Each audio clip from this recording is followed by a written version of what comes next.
बिस्मिल्लाहिर्रहमानिर्रहीम अस्सलाम वालेकुम। लास्ट टीवी के साथ मैं हूं उमर खान। नाजरीन, पाकिस्तान तहरीक इंसाफ के जलसा जो लाहौर में यहाँ पर हो रहा था, लेकिन 6 बजते ही यहाँ की तमाम जो साउंड सिस्टम था वो बंद कर दिया इंतज़ामिया ने। और जो लाइट्स थोड़ी बहुत लगाई गई थी, लाइट्स तो यहाँ पर थी लेकिन कोई भी लाइट जलाई नहीं गई। और 6 बजते ही तमाम जो साउंड सिस्टम था वो बंद कर दिया। और उसके बाद पाकिस्तान तहरीक इंसाफ की जो लीडरशिप थी वो जो ख़ताब कर रहे थे स्टेज के ऊपर आवाम से, पब्लिक से, उनका ख़ताब रुक गया। और सबसे बड़ी जो चीज़ है, अली अमीन गंडापुर के बारे में, जो पाकिस्तान तहरीक इंसाफ की इस वक्त बहुत बड़ी शख्सियत है, वो खैबर पख्तूनख्वा से काफ़िला लेकर लाहौर के तकरीबन करीब ही पहुंच चुके थे, लेकिन इन्होंने तमाम चीज़ें बंद करके, अभी अगर आपको यहाँ की सूरत हाल का बता सकें तो तमाम जो पाकिस्तान तहरीक इंसाफ की लीडरशिप है वो यहाँ से तकरीबन जा चुके हैं।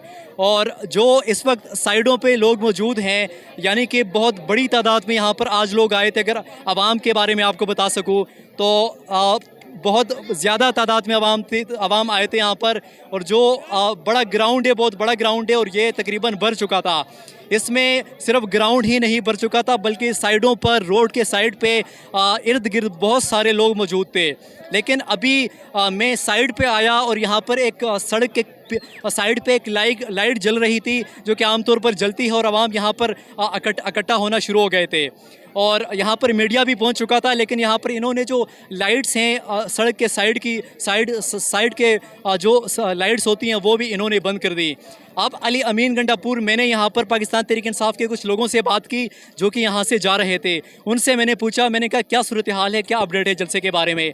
लेकिन यहाँ पर बड़ी बात यह है कि यहाँ पर फ़ोन के, यानी कि नेटवर्क भी नहीं आ रहा, और जिसके साथ कम्युनिकेशन नहीं हो पा रहा। जितने भी लोग हैं, हम यहाँ पर मौजूद हैं, लेकिन नेट के सिग्नल नहीं आ रहे किसी भी तरह के, जिससे कम्युनिकेशन में खलल डल गया है। अब यहाँ पर उनसे जब हमने बात की पाकिस्तान तहरीक इंसाफ की क़ियादत से, उन्होंने कहा कि यहाँ पर अभी हमारा जो मरकज़ी क़ियादत है उनसे किसी भी तरह का राब्ता नहीं हो पा रहा, और अली अमीन गंडापुर के बारे में भी अभी कुछ नहीं कहा जा सकता कि वो अब यहाँ का रुख करेंगे या नहीं करेंगे। अभी तक की जो तफसीलात थी वो मैंने आपके सामने रखी, लेकिन इसके बाद जो अपडेट आएंगी वो आपकी नज़र आपके सामने रखेंगे। अभी तक के लिए इतना ही। उमर खान को इजाज़त दीजिए। अल्लाह ने ख़िबान।